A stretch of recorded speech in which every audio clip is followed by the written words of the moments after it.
Hey guys, welcome back to the channel. So behind me I got a 2014 Nissan Altima, and this is going to be a short and quick video. What we're going to be replacing is the front turn signal bulb here.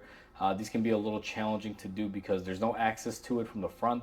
You got to go from underneath. So let's go ahead and begin replacing this bulb. But before we do so, if you guys haven't subscribed to the channel, hit the subscribe button down below. It'll definitely help the channel grow, and it'll bring awesome content into your YouTube feed if you enjoy these videos. So with that said, let's go ahead and begin. So I have you guys set up on the right front corner of the vehicle, and you will have to somehow raise the front end, guys, or you could do it on the ground. It's just a little bit more difficult that way. Fortunately for me here, I have a lift, so the car is up in the air. Now you will notice that you have the splash shield, and there's going to be 1, 2, and 3 Phillips screws. What you're going to want to do is go ahead and take out all 3 of these screws. Now you can use a screwdriver. I'm using a drill just because it's a lot easier here. And these are very short screws, they're not very long. So sometimes they are a little bit of a challenge because you'll notice that they sit flat and you'll get like dirt inside of the Phillips head area. If that happens, just take a pick and clean them out before you do so that way you can go ahead and take off the screw easier. Now there is one more clip that we have here.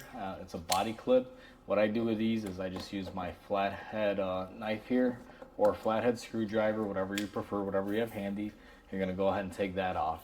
Now again, this is assuming your car is factory and has all this stuff. I know throughout the years typically you will wind up breaking little clips, or you may be missing a screw or two.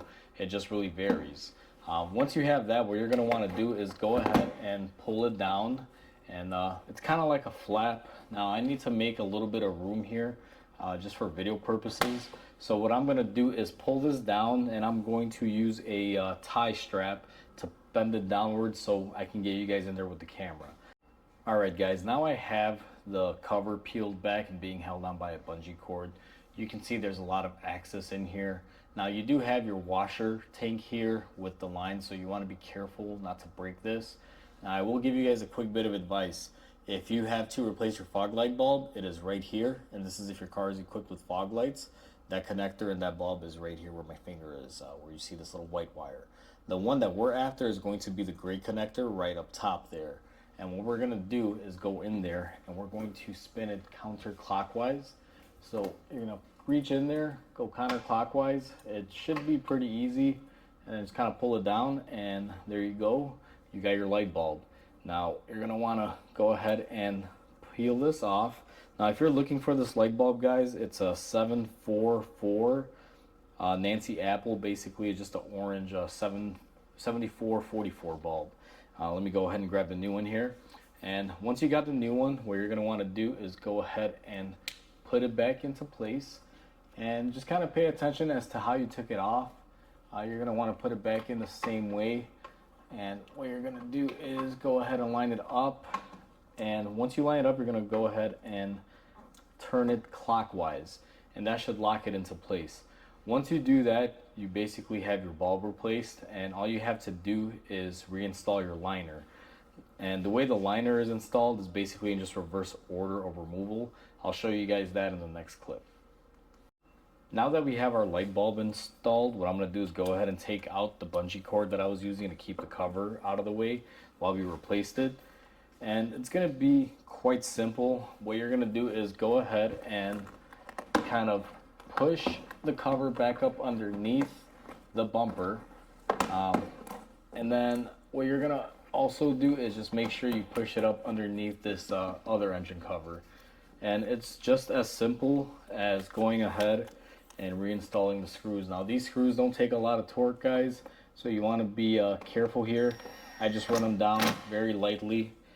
You don't have to go crazy. They're going into plastic. Even the J clip that holds them, I believe, is made out of plastic. You just want to take it very easy. And once you have your 3 screws installed, don't forget about your clip. Now my clip kind of broke when I took it off. The ears aren't holding in too well, but either way, what I'm going to do is go ahead and pop it back into place. It does hold on decently. I don't have any that I can replace with at the shop at this moment, but I will make note of it, and next time this guy's in for an oil change, I'll probably swap it out or just let him know. But that is how you replace a light bulb on a 2014 Nissan Altima. And this generation spans for quite a few years, guys. So if your car looks like this and has this style of a turn signal, this will definitely work with your car. This generation has been around for a while. So that's how you replace your turn signal bulb on a 2014 Nissan Altima. This generation spans for quite a few years, guys, so if your car looks like mine, it will work on it. And it's the same exact process for the driver's side or the passenger side. In this video, I showed you the passenger side, but you just basically replicated the same way on the driver's side. There's actually less things in the way because you don't have your washer tank and all those hoses if you were doing the driver's side, so it's a little bit easier. We had the hard side to do. So hopefully you guys enjoyed. Please comment, like, and subscribe. It definitely helps the channel grow. And with that said, hope you guys have a wonderful day. I'll catch you guys on the next repair.